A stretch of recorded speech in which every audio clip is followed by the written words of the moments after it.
الحمد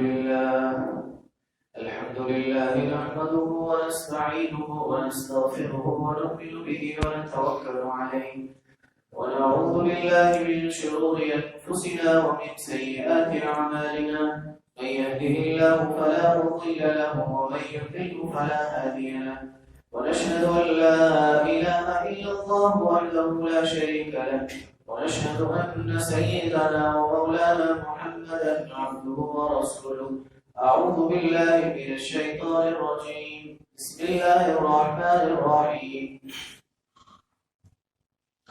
يا أيها الذين آمنوا إذا قيل لكم تفسحوا في المجالس فافسحوا يفسح الله لكم وإذا قيل انشزوا فانشزوا يرفع الله الذين آمنوا منكم والذين أوتوا العلم درجات والله بما تعملون خبير وعن عبد الله عمر رضي الله عنهما قال قال رسول الله صلى الله عليه وسلم إن الله لا يقبض العلم انتزاعا من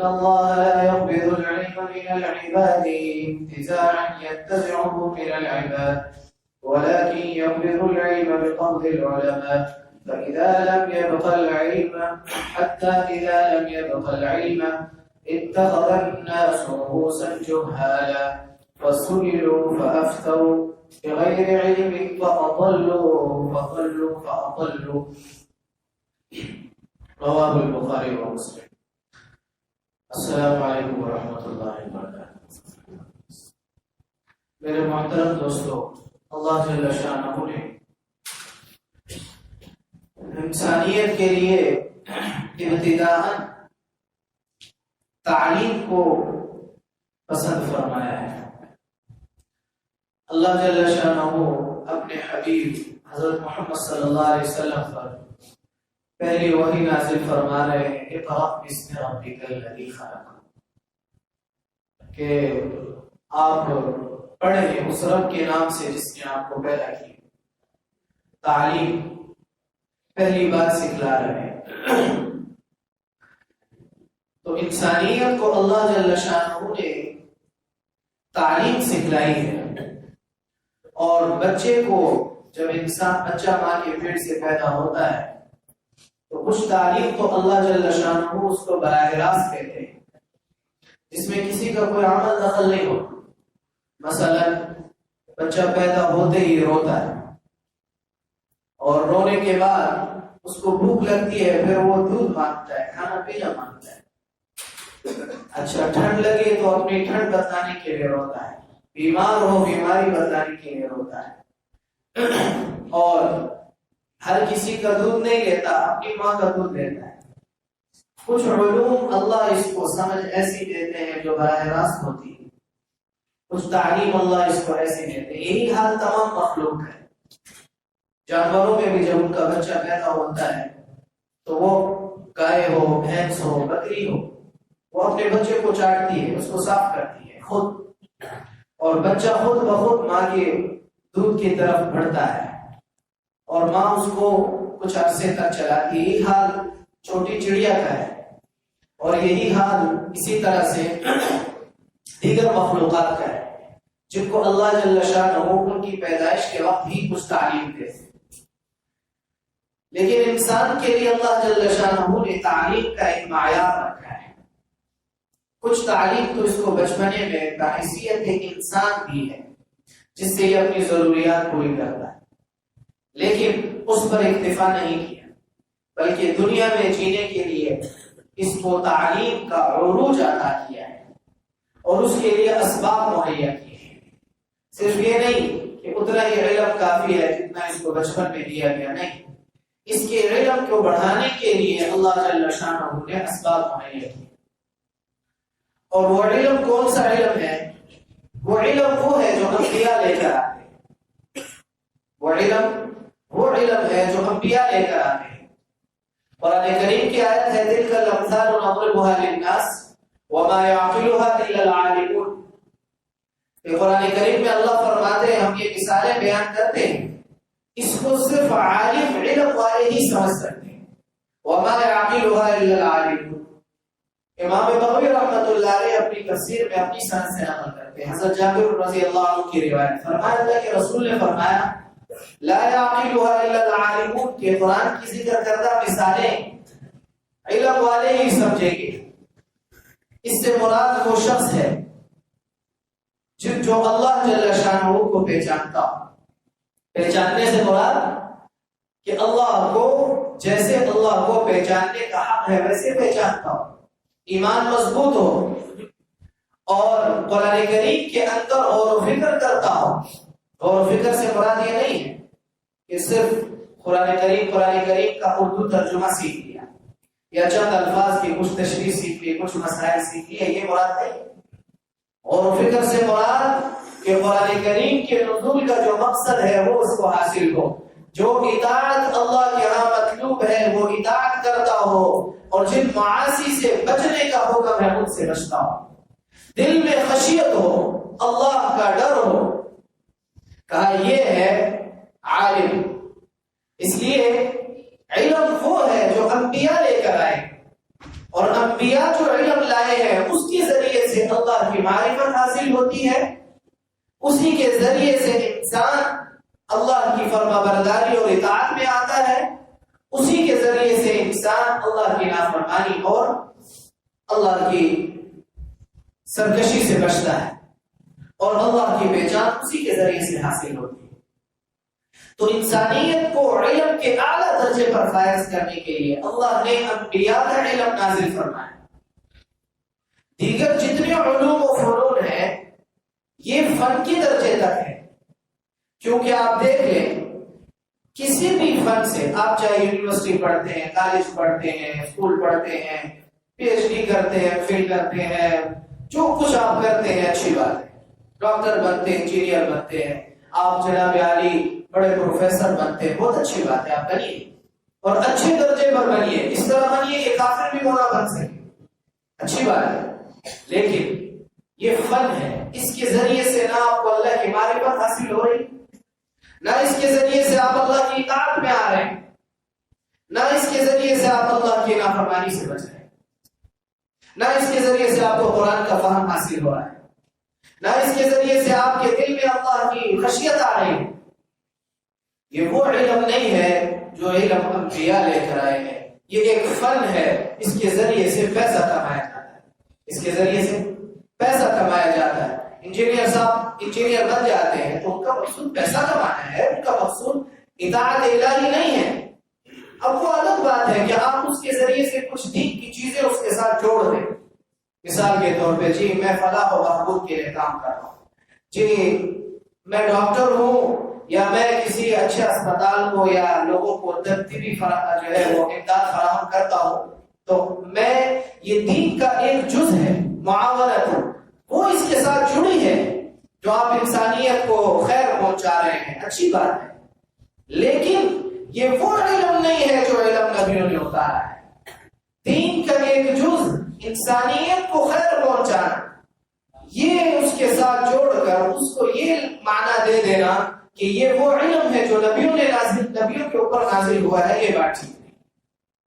آپ بہت اچھا کام کر رہے ہیں، آپ ڈاکٹر ہیں، آپ انجینئر ہیں، آپ ملک کے اپنے انسانیت کے فلاح و بہبود کے لیے کام کر رہے ہیں، بہت اچھی بات ہے، یہ تعاون ہے، یہ انسانیت کو آپ خیر پہنچا رہے ہیں، لیکن یہ وہ علم نہیں ہے جو نبیوں پہ نازل ہوا ہے۔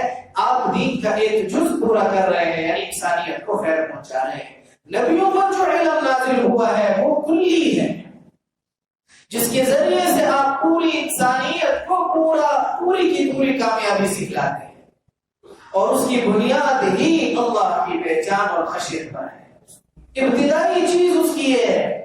اسی لیے فرمائے انما یخشی اللہ من عباده العلماء، علماء اللہ سے ڈرنے والے، سب سے زیادہ مخلوق میں علماء اللہ سے ڈرنے والے۔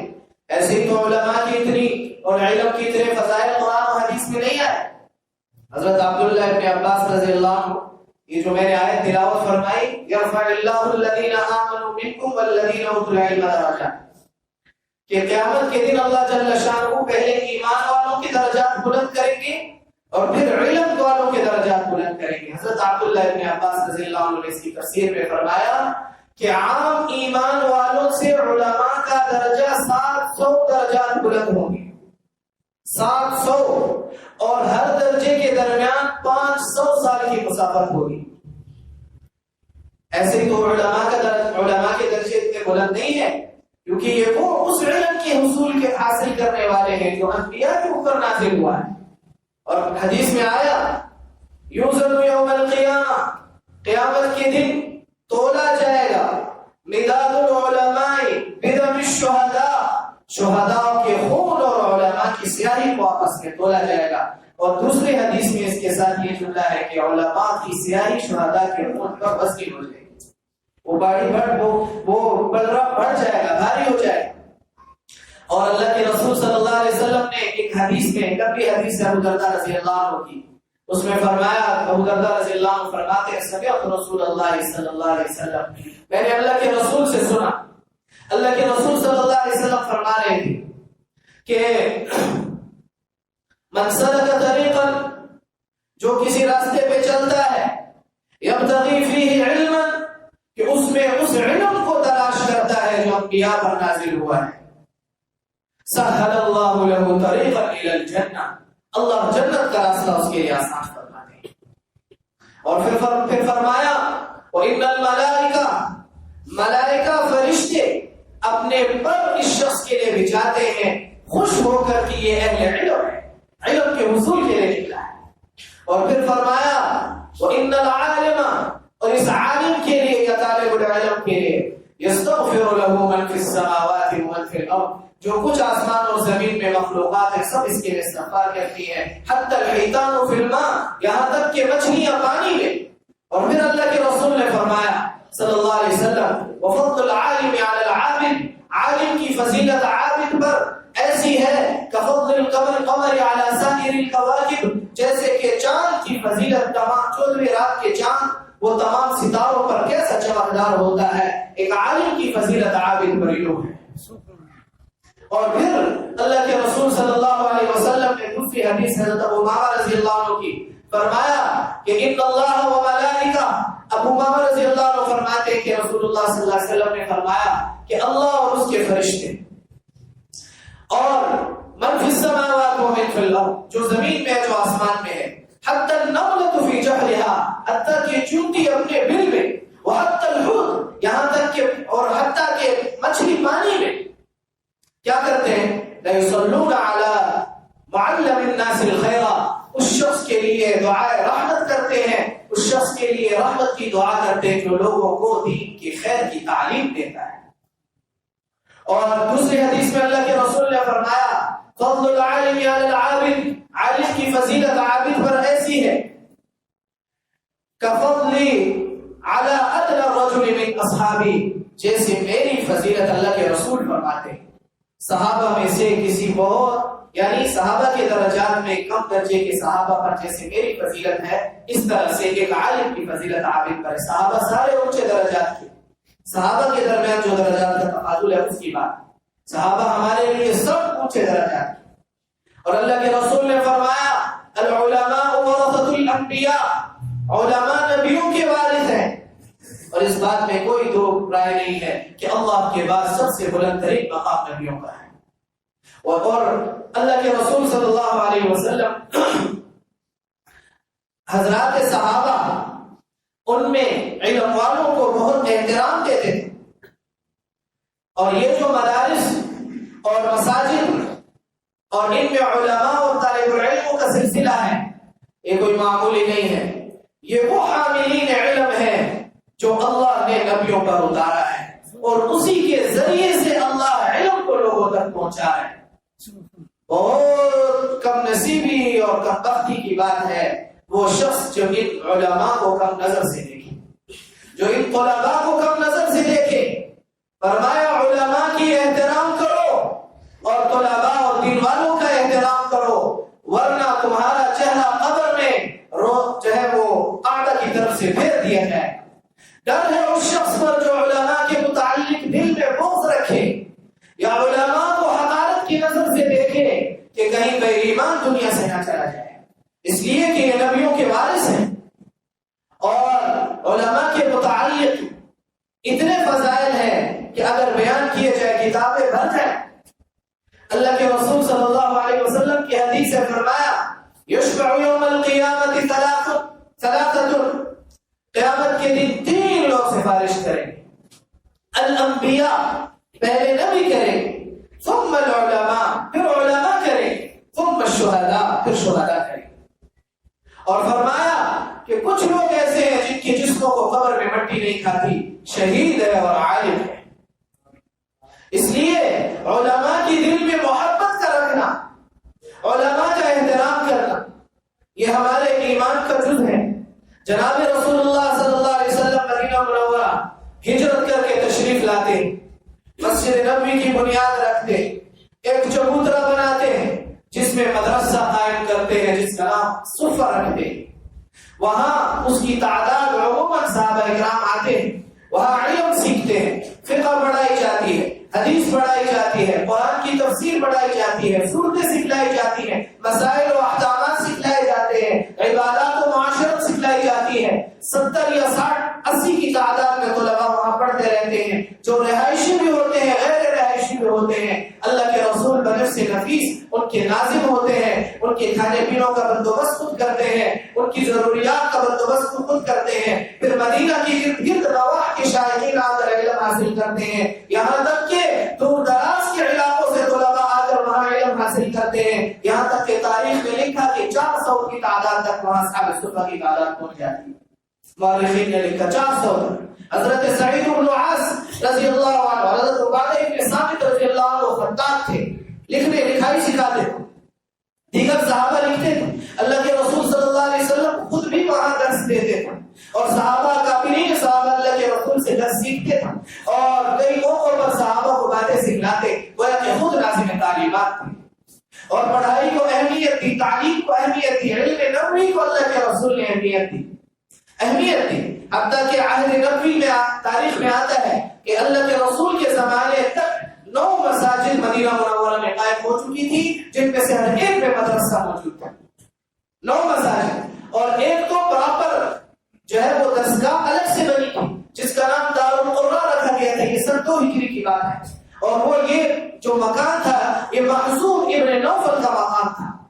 ادھر ایک درسگاہ، اقامتی درسگاہ، ہاسٹل بنایا گیا دینی علوم کے سیکھنے کے۔ اللہ کے رسول صلی اللہ علیہ وسلم تعلیم کو اتنی اہمیت دی کہ جو لوگ آتے مدینہ منورہ ایمان لے کر، ان کے پاس تعلیم دینے والا کوئی نہ ہوتا، صحابہ میں جو ماہر فی العلم ہوتے ان کو بھیجتے، ان کے ساتھ ہو جاتے، ان کو علم سکھاتے، پھر مدینہ منورہ واپس آتے۔ اور اللہ کے رسول صلی اللہ علیہ وسلم بدر میں جب 70 قریش مکہ کے سردار تو 70 مارے گئے، 70 قیدی بنے، تو بعضوں سے فدیہ لیا، جن کے پاس فدیہ کے پیسے نہیں تھے ان کے ذمہ یہ کام لگایا کہ ہمارے مسلمانوں میں سے 10 آدمیوں کو لکھنا پڑھنا سکھاؤ، یہ تمہارا فدیہ ہے۔ یہ ہے علوم نبویہ۔ اس کے بارے میں ایک بات اہم عرض کرنا چاہتا ہوں۔ علوم نبویہ اللہ کے ہاں بہت اہمیت کا حامل ہے، اور یہ علماء، یہ طلباء اس روئے زمین پر اللہ کے ہاں ایسے ہیں جیسے کہ ہمارے لیے آسمانوں پر ستارے ہیں۔ اگرچہ ہمیں یہ بات ابھی سمجھ نہیں آ رہی، کیونکہ یہ آنکھ خواب کی آنکھ ہے، یہ حقیقی آنکھ ابھی کھلی نہیں ہے۔ جب یہ کھلے گی تو ہمیں نظر آئیں گے کہ درجات اللہ کے ہاں کتنے ہیں۔ صرف چند احادیث میں نے آپ کی خدمت میں عرض کی۔ اس کے بارے میں ایک بات کا ضرور خیال رکھنا چاہیے، ہر داڑھی والے کو، ہر ٹوپی والے کو، ہر پگڑی باندھ کر بیٹھ جانے والے کو عالم نہیں کہا جاتا۔ جیسے کہ آپ نے آج کل ہمارے معاشرے میں اس چیز کا رواج چل چکا ہے کہ جو مسئلہ درکار ہوتا ہے یوٹیوب پر ڈالو، آگے جناب علی ایک مرزا انجینئر صاحب اور ایک فلاں ملحد، ایک فلاں صدیق، جن کے بارے میں جن کو نہ قرآن کا پتہ ہے نہ حدیث کا پتہ ہے، ان کی تو ڈیوٹیاں یہودیوں کی طرف سے یہ لگی ہوئی ہے کہ دین کے مزاج کو پھیرو۔ ان کی ڈیوٹیاں ہی یہی لگی ہوئی ہے کہ دین کے اندر اختلاف پیدا کرو۔ ان کی ڈیوٹیاں ہی یہی لگی ہوئی ہے کہ اسلاف اور صحابہ پر انگلیاں اٹھاؤ۔ ان کی ڈیوٹیاں ہی یہودیوں کی طرف سے ڈالر اور نوٹ کی شکل میں یہ لگی ہوئی ہے کہ یہودیوں کے نام کو پھیلاؤ۔ آپ یوٹیوب پر ڈالتے ہیں اور جناب علی میں نے علم سیکھ لیا، علم یہ نہیں ہے۔ ہمیں اس چیز کے بارے میں اپنے ایمان کی حفاظت کرنی ہوگی، ہم نے اس چیز کے بارے میں ذرا اپنے اندر احساس پیدا کرنا ہوگا. کیا آپ کسی ڈاکٹر کی سرچ یوٹیوب پر کرتے ہیں؟ کسی انجینئر کی سرچ یوٹیوب پہ کرتے ہیں؟ کوئی آ کر بیٹھ جائے، میں کہتا ہوں میں ڈاکٹر ہوں، میں یہاں کلینک کھولتا ہوں، آپ آئیں گے میرے مجھ سے چیک اپ کروانے؟ آپ آئیں گے مجھ سے دوا لکھوانے؟ کبھی بھی نہیں آئیں گے. بلکہ الٹا میرے اوپر حکومت کی طرف سے ایکشن ہوگا کہ تمہارے پاس ڈگری نہیں ہے، تمہارے پاس لائسنس نہیں ہے، تم نے پڑھا نہیں ہے، تم کیسے ڈاکٹر بیٹھے ہو. اسی طرح سے یوٹیوب کے جو پگڑیاں اور داڑیاں ڈال کے بیٹھے ہوئے ہیں، جن کو نہ علم کا پتہ ہے، صرف چند اردو کی کتابیں پڑھ کر یہودیوں کے ڈالروں اور پاؤنڈز پر کمانے کے لیے بیٹھ گئے ہیں اور دین کے اندر تحریفات کر رہے ہیں. ان سے ہوشیار اور چوکنا رہے. دین یہ نہیں ہے. علم کیا ہے؟ حضرت عبداللہ ابن عمر رضی اللہ عنہ کی حدیث فرمایا، اللہ کے رسول صلی اللہ علیہ وسلم نے فرمایا، ان اللہ لا يقبض العلم انتزاعا ينتزع من العباد. اللہ علم لوگوں سے ایسے نہیں نکالیں گے کہ علم سینوں سے نکال لیں گے، نہیں. ولكن يقبض العلم بقبض العلماء. علماء کو اٹھا کر علم نکالیں گے. پھر کیا ہوگا؟ حتى اذا لم يبق العلم، جب علم نہیں رہے گا، اتخذوا الناس رؤوسا جهالا، اپنے سرداروں کو، ان کو جو ہے وہ اپنا عالم بنا لیں گے اور ان کو اپنا مقتدا بنا لیں گے جو جاہل ہوں گے. پھر کیا کریں گے؟ فسئلوا، ان جہلاء سے مسئلے پوچھے جائیں گے. فافتوا بغیر علم، وہ بغیر علم کے فتوے دیں گے. فضلوا فاضلوا، خود بھی گمراہ ہوں گے، دوسروں کے بھی گمراہ کریں گے. علم کا راستہ وہی ہے جو جناب رسول اللہ صلی اللہ علیہ وسلم نے مسجد نبوی میں اصحاب صفہ سے شروع کیا ہے، اور قیامت تک کے لیے یہی راستہ رہے گا کہ مساجد اور مدارس سے ہی علم حاصل کیا جا سکتا ہے. یوٹیوب اور گوگل سے علم حاصل نہیں کیا جا سکتا. آپ یہ سمجھتے ہیں کہ ہمیں علماء کے پاس جانا نہیں پڑے گا اور ہم یوٹیوب اور گوگل سے علم حاصل کر لیں گے. گمراہ ہو سکتے ہیں، علم نہیں ملے گا. گمراہ ہو سکتے ہیں. کیوں؟ اس میں جتنا گند موجود ہے، سارے کے سارے ملاحدین زنادقہ، وہ اس وقت یہودیوں کی ترجمانی کے لیے، اسرائیل اور کفار اور باطل کی ترجمانی کے لیے میڈیا پر بیٹھے ہوئے ہیں، اور کوئی اس چیز کے بارے میں ان کو احساس نہیں ہے کہ ہم جو منہ سے نکال رہے ہیں یہ حق ہے یا نہ حق ہے، کیا قرآن و حدیث سے اس کا کوئی تعلق ہے، کیا دین سے اس کا کوئی تعلق ہے. کوئی ان کو احساس نہیں ہے، کیونکہ ان کے سامنے تو صرف وہی ڈالر اور وہی بونڈز ہیں جو ان کو مل رہے ہیں. اس لیے میں خصوصاً خاص کر اپنے آقا احباب جو کہ اس مسجد سے منسلک، جہاں تک ہماری آواز جاتی ہے، آپ حضرات کی خدمت میں گزارش کرتا ہوں کہ علم علماء سے سیکھیں، علم یوٹیوب اور گوگل سے نہ سیکھیں. کہیں خدا نہ خواستہ یہ نہ ہو کہ آپ علم تو دور کی بات ایمان سے بھی ہاتھ دھو بیٹھیں. اس لیے اپنے علم کی حفاظت، ایمان کی حفاظت ہر شخص پر خود اس کے اوپر لازم ہے کہ وہ اپنے ایمان اور علم کی حفاظت کرے. ہم کیوں دین کے بارے میں اتنے غیر معمولی طور، اتنے بالکل ہی کچھ سوچتے ہی نہیں کہ ہم دین کے بارے میں کیا کریں. گاڑی بینک سے لینی ہے، اب جناب یوٹیوب پر ڈالا، ایک طرف حامدی صاحب آ گیا، ایک طرف انجینئر مرزا آ گیا جو دونوں ملاحدین اور زنادقہ ہے، اور دوسری طرف جناب اب حیران ہے کہ کس کو اس میں سرچ کریں اور کس کو قبول کریں. حیران ہے، پریشان ہے، کس کی بات مانیں. آپ علماء کی طرف آئے، آپ مسجد کی طرف آئے، آپ عالم کی طرف آئے، آپ مدرسے کی طرف آئے، آپ دارالفتاء جائیں. آپ کا یہ چلنا بھی عبادت ہوگا، آپ کا یہ پوچھنا بھی عبادت ہوگا، اور آپ کے لیے فرشتے بھی دعائیں کریں گے، اور آپ صحیح راستے پر بھی نکلیں گے کیونکہ علماء سے تعلق بنے گا. دو چیزیں ذہن میں رکھ لیں. علماء کے بارے میں دل میں کمی کا لانا یہ ایمان کے مسخ ہو جانے کی علامت ہے، یہ ابتدا ہے. اور نمبر دو، علم کو گوگل اور یوٹیوب سے سیکھنا یہ گمراہی کی راہ پہ چل پڑنا ہے. اب آپ حضرات کو یہ بات سمجھ آئے یا نہ آئے، لیکن ہمارے ذمہ بتلانا ضروری ہے تاکہ اللہ جل شانہ ہم سے پوچھیں گے کہ تم نے علم چھپایا تو نہیں، تم نے کوئی بات چھپائی تو نہیں. ہم نے علم آپ کے سامنے پیش کیا، اب آپ کی ذمہ داری ہے کہ آپ ان باتوں پر عمل کریں. یوٹیوب اور گوگل سے علم نہ سیکھے، علم علماء اور مساجد اور مدارس سے سیکھے. اور جو لوگ ان مدارس، مساجد اور علماء ان کے بارے میں دلوں میں بغض رکھتے ہیں، حسد رکھتے ہیں، کینہ رکھتے ہیں یا ان کو کم سمجھتے ہیں، وہ اپنی بھی فکر کریں، اپنے ایمان کی بھی فکر کریں، اپنی اولاد کی بھی فکر کریں کہ خدا نہ خواستہ اللہ کی طرف سے عذاب اور پکڑ آ کر ایمان سلب نہ ہو جائے یا اولاد اپنی جان تباہ و برباد نہ ہو جائے. اس وجہ سے کیونکہ یہ باطل اور انگریز کا ایک رواج ہے جو اس نے ہمارے اندر ڈالا ہے کہ جب انگریز نے ہندوستان میں اسکول کو رواج دینا چاہا تو کوئی ان مسلمان کو اپنے بچے کو اسکول میں داخل کرنے کے لیے تیار نہ تھا. تب انگریز نے پرائمری پاس کو 17 گریڈ دیا تاکہ مولویوں سے اور علماء سے یہ ہٹے. اگر یہ علماء سے ہٹ جائیں گے تو پھر ان کے اندر ہم داخل ہو کر ان کو گمراہ کر سکتے ہیں. اس کی یہ چال یہاں تک کامیاب ہوئی کہ آج کا مسلمان صرف عالم اور مولوی اور مدرسے اور مسجد سے نہیں ہٹا بلکہ وہ تو اس کے بارے میں بغض رکھنے لگ گیا, اس کا دشمن بن گیا.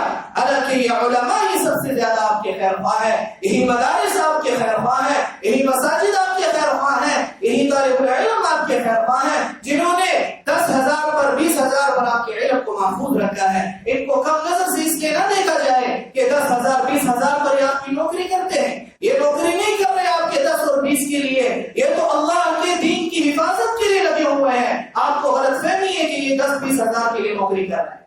اگر کوئی عالم کسی مدرسے میں پڑھا رہا ہے تو وہ دین کی حفاظت کے لیے لگا ہوا ہے, اپنے اوپر معاشی تنگی ڈال کے لگا ہوا ہے. کیا یہ لولے لنگڑے ہیں؟ یہ کما نہیں سکتے؟ کیا آپ حضرات کو اللہ نے جو دیگر دنیا کے معاش کمانے والے ہیں اور بڑے بڑے عہدوں پر فائز ہیں, کیا ان کی آنکھیں کسی اور طرح کی ہیں؟ کیا ان کا دماغ کسی اور طرح کا ہے؟ کیا ان کا جسم کسی اور طرح کا ہے؟ یہ اس طرح نہیں ہے. واللہ میں قسم کھا کے کہہ سکتا ہوں ان کو اللہ نے جتنی صلاحیت دی ہے دیگر لوگوں کے اندر وہ صلاحیت نہیں ہے. یہ کما سکتے ہیں, یہ 20 گریڈ پر بھی آ سکتے ہیں, یہ اچھے عہدوں پر بھی آ سکتے ہیں, یہ دنیاوی کروڑوں پتی بن سکتے ہیں, لیکن انہوں نے سب قربان کیا صرف اللہ کے دین کی حفاظت کے لیے لگے ہوئے ہیں. لہذا ان کو اس نظر سے نہ دیکھا جائے کہ یہ کمزور لوگ ہیں, ان کی عظمت اور احترام کو سمجھا جائے کہ انہوں نے اللہ کی دین کی حفاظت کے لیے سب کچھ قربان کیا. ہم تو سب کچھ کو چھوڑ کے دنیا کے پیچھے بڑھ گئے. ہر ایک اپنے بارے میں سوچے کہ میری اگر 60 سالہ زندگی ہے, میری 40 سال ہے, 20 سال ہے, میں نے دین کے لیے کیا کیا؟ سوچے اپنے بارے میں. میں نے ایک نماز کا مسئلہ محفوظ رکھا ہے, میں نے کلمہ طیبہ محفوظ رکھا ہے, نہیں رکھا. تو یہ علماء ہیں, یہ طلباء ہیں جنہوں نے کلمے کو کیا دین کی ایک ایک باریک جز کو بھی محفوظ رکھا ہے. خدا کی قسم باطل کی طرف سے اگر پوری باطل اکٹھا ہو کر آ جائے, قرآن کی ایک زبر کو بدلنا چاہے, میں ایک کمزور حافظ ہوں, میں یہاں بیٹھ کر اس کو پکڑوں گا کہ تو نے جو قرآن پڑھا ہے یہ جناب رسول اللہ صلی اللہ علیہ وسلم پر نازل نہیں ہوا, اس کی زبر تو نے غلط پڑھی ہے, اس کی زیر تو نے غلط پڑھی ہے, اس کا یہ حرف تو نے غلط پڑھا ہے. ان علماء نے دین کو محفوظ رکھا ہے. ان کے بارے میں دل میں کمزوری کا آنا یہ ایمان کی کمی کی علامت ہے. علماء کی محبت کو دل میں سجائے, علماء کو اپنے سر کا تاج سمجھے, علماء کو اپنے آنکھوں کی ٹھنڈک سمجھے, ان کو اپنے اوپر احسان مند سمجھے کہ ہمارے محسن ہیں. اگر ایسا نہ ہوا, خدا نہ خواستہ آج جس قدر ہم دین سے دوری کی وجہ سے تباہ اور گمراہ ہے, ایک دن وہ نہ آ جائے کہ کلمے سے بھی گمراہ نہ ہو جائے. یہی وہ لوگ ہیں جو کم پیسوں پر اور اپنے اوپر, اپنی اولاد پر, اپنے اہل و عیال پر ہر قسم کی تکلیف برداشت کر کے, علم کو محفوظ کر کے آپ جب جاتے ہیں, چاہے آپ جس موضوع کا مسئلہ پوچھتے ہیں یا آپ کو فوراً بتاتے ہیں. تو یہ ایسے ہی ہو گیا کہ ان پر وحی آتی ہے. 20 سال اپنی پوری جوانی کا عرصہ انہوں نے جو ایک اپنی زندگی کا مکھن ہوتا ہے وہ اس علم پر لگا کر آج آپ کو دین کے مسائل بتاتے ہیں. اس لیے ان کی قدر کی جائے, لیکن ان لوگوں کو نہ, ان لوگوں سے دین نہ سیکھے جو کہ ان کی شکلیں اپنا کر دین کے اندر چوئے ہیں اور دین کے اندر دین کو باطل اور نسخ کرنے کے لیے لگے ہوئے ہیں. اس چیز کی ہمیں کوئی پرواہ نہیں کہ اللہ کا وعدہ ہے انا نحن نزلنا الذکر وانا له لحافظون. جناب رسول اللہ صلی اللہ علیہ وسلم کے زمانے سے لے کر قیامت تک آنے والے آخری انسان تک اللہ نے اس اسلام کو محفوظ کرنے کی ذمہ داری لی ہے. ایک جماعت ایسی حق پر قائم رہے گی جو دین کے ایک معمولی سے جز کو بھی محفوظ رکھے گی, اس کی ہمیں پرواہ نہیں ہے, لیکن اپنی ایمان اور اپنی ذات کی اصلاح اور اپنی کامیابی کے بارے میں سوچیں. ایمان جماعت رہے گی, اللہ حفاظت کریں گے, لیکن کیا میں غلط راستے پر تو نہیں ہوں؟